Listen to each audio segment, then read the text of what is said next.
जिल्ह्यातील सायबर गुन्हे आणि सोशल मीडिया संदर्भातील अन्वेषण अधिक प्रभावी करण्याच्या दृष्टीने Sindhudurg police social media lab उभारण्यात येत आहे। या महत्त्वपूर्ण उपक्रमाच्या इमारतीचं भूमिपूजन आज 5 मार्च 2025 रोजी सकाळी 10 वाजता पोलीस मुख्यालय परेड ग्राउंडच्या मैदानावर मान्यवरांच्या उपस्थितीत संपन्न झालं।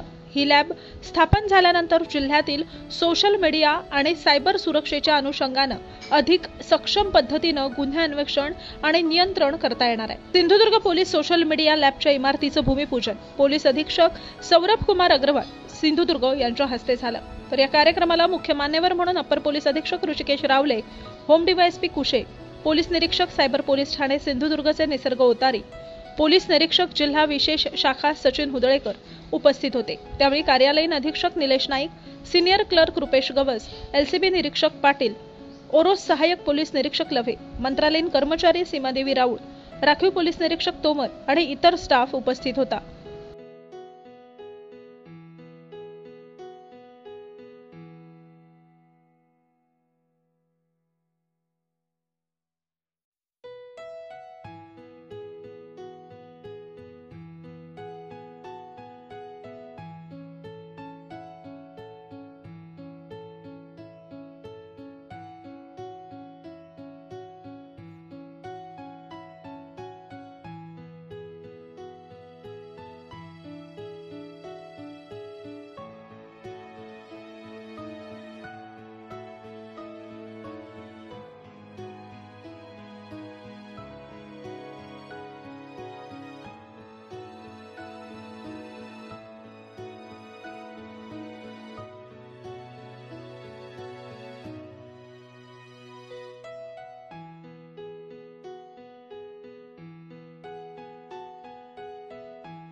सोशल मीडियाद्वारे आपण बघतोय की जातीय तेढ निर्माण करणे असू द्या किंवा गुन्हेगारांची वाढ होणे याबाबत खूप प्रसिद्धी होत आहे। तात्काळ एखादा संदेश पोहोचवायचा असेल तर हा सोशल मीडिया माध्यम सर्वात प्रभावी ठरत आहे। या माध्यमाला आळा बसावा, या माध्यमातून या गुन्हेगारी प्रवृत्तींना रोखण्यासाठी या सोशल मीडियावर लक्ष केंद्रित करावं, लक्ष ठेवण्यासाठी सोशल मीडिया